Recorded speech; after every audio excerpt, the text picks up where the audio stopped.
আসসালামু আলাইকুম everyone, welcome to মোস creativity. সবাইকে ঈদের শুভেচ্ছা জানিয়ে আজকে আরও একটি নতুন ব্লগ এখান থেকেই শুরু করছি। দিন দিন এত বেশি ইরেগুলার হয়ে যাচ্ছি যে সময়ের কাজটাও সময়ে করতে পারছি না।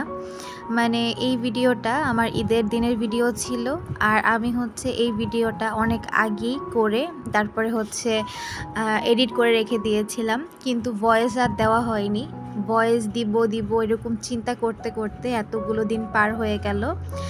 যাই হোক, আশা করছি আপনাদের কাছে এতদিন পরে হলেও আমার এই ঈদের ব্লগটি ভালো লাগবে। যদিও আহামরি কিছুই নেই, খুবই সাদামাটাভাবে আমাদের এবারের ঈদটা কেটেছিল। প্রত্যেকবারের ঈদের সকালের মতো করেই এবারকার ঈদের সকালটাও আমরা শুরু করেছিলাম। সকালবেলা ঘুম থেকে উঠেই প্রথমে যেই নতুন বেডশিটটা কিনে এনেছিলাম ওইটা বিছানায় বিছিয়ে ফেলেছি। এখন ঘরের যে অন্যান্য কাজগুলো ছিল সেইগুলো আর কি একটু গুছিয়ে নিচ্ছি। এবার ঈদ উপলক্ষে তেমন কোনোই ডেকোরেশন করিনি, রমজানের যা ছিল তাই আর কি একটু সুন্দরভাবে গুছিয়ে নিচ্ছি। অন্যান্য সময় হলে আমি এগুলো তাকিয়েও দেখতাম না, ঘুম থেকে উঠেই একদম নিজের রেডি হওয়া নিয়ে ব্যস্ত হয়ে যেতাম। গা গোছল ধুয়ে তারপরে নতুন জামা কাপড় পরে রেডি হওয়ার তোড়জোড় চলতো। কিন্তু এখন যেটা হয়, আমি ঘুম থেকে উঠে সবার আগে ঘরটাকে একটু গুছানোর চেষ্টা করি। তারপরে নিজে একটু চেষ্টা করি যে নিজের মতো করে ঈদ উপলক্ষে কিছু একটা তৈরি করার। তো এবার আমার রেসিপি ছিল শাহি সেমাই, পাস্তা আর পুডিং। আমি আগে অত ভালো পুডিং বানাতে পারতাম না। আমার পুডিংটা মানে খুব একটা ভালো জমতো না, নরম নরম থাকতো। কিন্তু ইদানিং আমার পুডিংটা বেশ ভালো হয়, আমি নিজেও অনেক বেশি স্যাটিসফাইড আমার পুডিং দেখে। তো আলহামদুলিল্লাহ, আপনাদের সাথে ভেবেছিলাম যে রেসিপিটা একবার শেয়ার করব, পরবর্তীতে সময়ের সাথে কুলাতে পারিনি, তাই আর শেয়ার করতে পারিনি। আমার আম্মু কুলসুম সেমাই রান্না করেছিল। আমি ওইটা বাটিতে বেড়ে এনে এখানে যে রাখবো সেটা আর আমার মনেই ছিল না। পরবর্তীতে আমরা পাতিল থেকে বেড়ে এনেই খেয়েছিলাম। আর এই আমার ঈদের আউটফিট। এবার তো সেভাবে আপনাদের সাথে ঈদ শপিং কিছুই শেয়ার করতে পারিনি, চাঁদ রাতের সাথে একটু ছোট পরিসরে জুড়ে দিয়েছি। পাশাপাশি এবার হাতে মেহেদি পরার কোনো ভিডিও আমি করে রাখিনি। তো পরবর্তীতে মনে হলো যে ছবিগুলো আছে ওই ছবিগুলো আপনাদের সাথে শেয়ার করি। আশা করছি আমার এই হাতের মেহেদিটা আপনাদের কাছে ভালো লেগেছে। আর পাশাপাশি আমার ঈদের জামাটা কেমন হয়েছে চাইলে আমাকে কমেন্ট করে জানাতে পারেন। আর এখন আমি একটু পুডিং টেস্ট করছিলাম।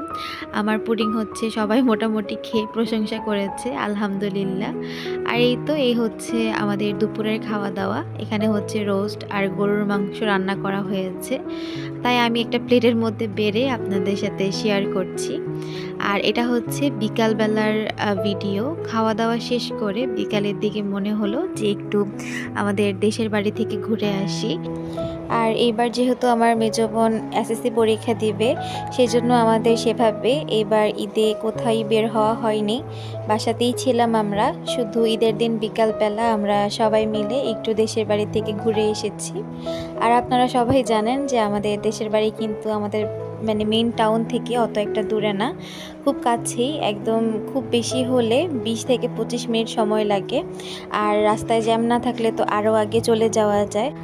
আমাদের দেশের বাড়িটা আমার কাছে এত বেশি ভালো লাগে, মনে হয় এখানে আসলেই একটা অন্যরকম শান্তি কাজ করে মনের মধ্যে। তাই ঈদের দিন অন্য কোথাও আর ঘুরতে না গিয়ে মনে হলো যে কিছুক্ষণের জন্য এখানে এসে একটু সময় কাটাই, ভালো লাগবে হয়তো। এই যে ভিডিওটা দেখছেন, এই ফুটেজটা কিন্তু আমাদের ছাদ থেকে নেওয়া। আর আমাদের বাড়ির মানে আমাদের যে নিজেদের বাড়ি যেটা আমরা করছি ওইটার আশেপাশের ভিউটা দেখলে আপনারা বুঝতে পারবেন যে কি যে একটা শান্তির ব্যাপার আছে এখানে। আলহামদুলিল্লাহ, আমি শুধু এখানে আসি আর ছাদ থেকে দাঁড়িয়ে দাঁড়িয়ে ভাবি যে কবে যে বাসার কাজটা কমপ্লিট হবে আর আমি এখানে এসে থাকবো। আমার সত্যি বলতে শহরের এই যানজট আর ভালো লাগে না, মনে হয় যে কবে গিয়ে একটু শান্তিতে আমাদের দেশের বাড়িতে থাকবো।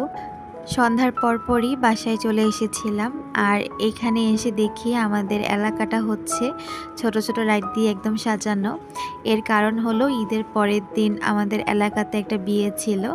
তো দেখে আমার কাছে খুবই ভালো লাগছিল, তাই ভাবলাম যে ঈদ ঈদ একটা ফিলিংস কাজ করছে এই লাইটগুলো দেখে, তাই আপনাদের জন্য একটু ক্যাপচার করে রেখে দিই। যাই হোক, এভাবেই সাদামাটাভাবেই আমাদের এবারের ঈদটা কাটলো। অনেক দেরিতে ভিডিও আপলোড করছি, জানি না আপনাদের কাছে কেমন লাগবে। এই সুন্দর চাঁদটা দেখতে দেখতে আপনাদের কাছ থেকে বিদায় নিচ্ছি। সবাইকে আবারও জানাচ্ছি ঈদের অনেক অনেক শুভেচ্ছা। ঈদ মোবারক। সাথে আজকের জন্য আল্লাহ হাফেজ।